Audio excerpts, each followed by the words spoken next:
Pernah kebayang nggak gimana caranya sebuah negara adidaya bisa menangkap pemimpin negara lain yang berdaulat?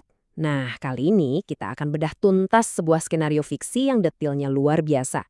Sebuah operasi militer rahasia Amerika Serikat, dari perencanaan berbulan-bulan sampai detik-detik penangkapan seorang presiden. Ini bukan sekedar pertanyaan iseng loh. Di balik operasi semacam ini, ada perencanaan intelijen yang super rumit, kerahasiaan tingkat dewa, dan keputusan super beresiko yang diambil di level tertinggi. Yuk kita telusuri bareng-bareng gimana semua ini bisa terjadi. Oke, setiap misi besar pasti punya nama sandi kan? Nah, yang ini namanya Operasi Absolute Resolve. Tapi jangan salah, ini sama sekali bukan keputusan dadakan. Operasi ini adalah puncak dari perencanaan rahasia selama berbulan-bulan yang akan kita kupas sekarang. Intelijen itu jadi fondasi utama operasi ini. Dan detailnya, gila banget. Bayangin aja, mereka nggak cuma tahu jadwal sang presiden, mereka sampai memetakan pola tidurnya, menu makanannya setiap hari, apa yang dia pakai, bahkan hewan peliharaannya pun ikut dipantau. Setiap detail kecil ini jadi potongan puzzle yang penting banget. Nah, gimana prosesnya? Jadi ada 3 tahap penting. Setelah berbulan-bulan ngumpulin data intelijen, puncaknya ada di latihan.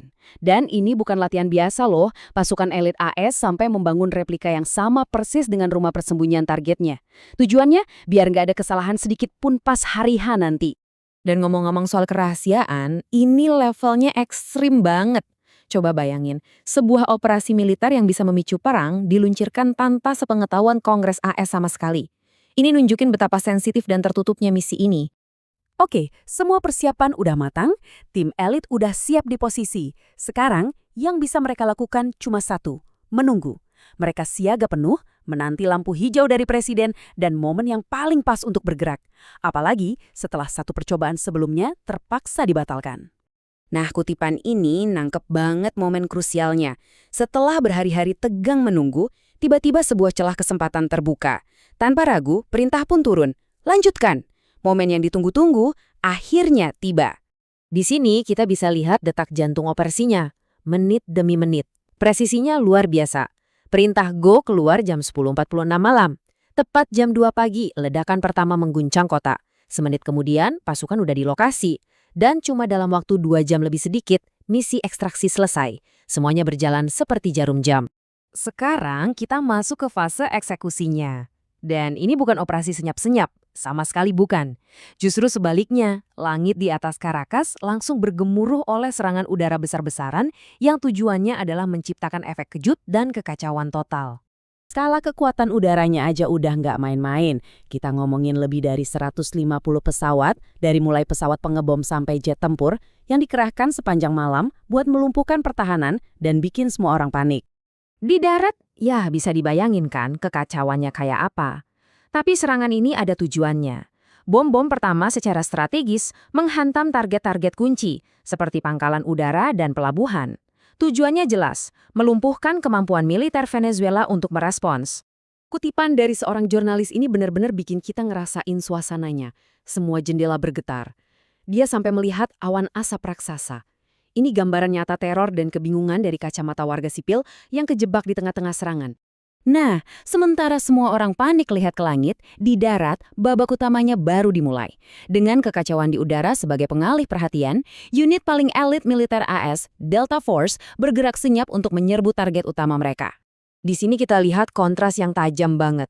Di satu sisi, ada pertempuran hidup mati yang penuh kekacauan di Caracas. Di sisi lain, sang panglima tertinggi justru menonton semuanya lewat siaran langsung, seolah-olah itu cuma acara televisi. Nah, ini dia puncaknya.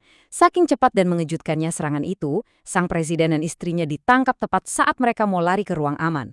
Mereka bahkan gak sempat menutup pintunya. Dalam operasi ini, kecepatan adalah segalanya. Oke, target sudah di tangan. Misi militer selesai. Tapi ceritanya belum selesai sampai di situ. Justru badai baru akan dimulai, yaitu badai diplomatik. Dunia terbangun dengan berita yang mengejutkan ini dan reaksi pun mulai bermunculan dari mana-mana. Dan reaksi dunia, wah langsung kebelah dua. Di satu sisi, Gedung Putih memuji habis-habisan operasi ini sebagai pekerjaan yang luar biasa.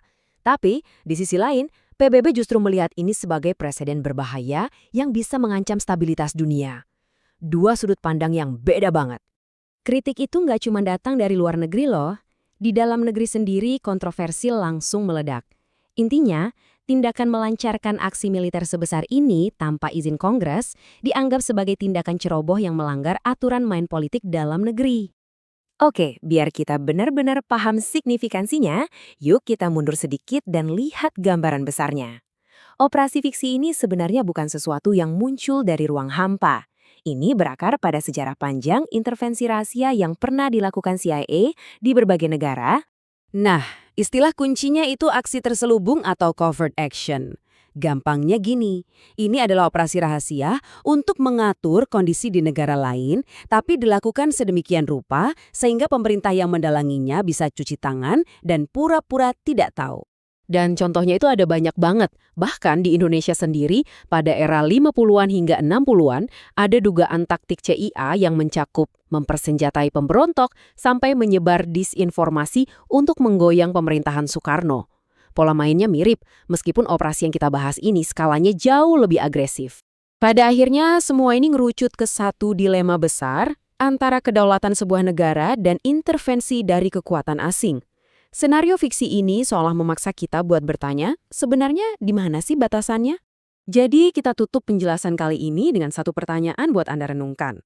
Kalau sebuah cerita fiksi bisa terasa begitu nyata dan masuk akal, itu jadi pengingat untuk kita bertanya, di dunia nyata, di manakah sebenarnya batas intervensi internasional itu?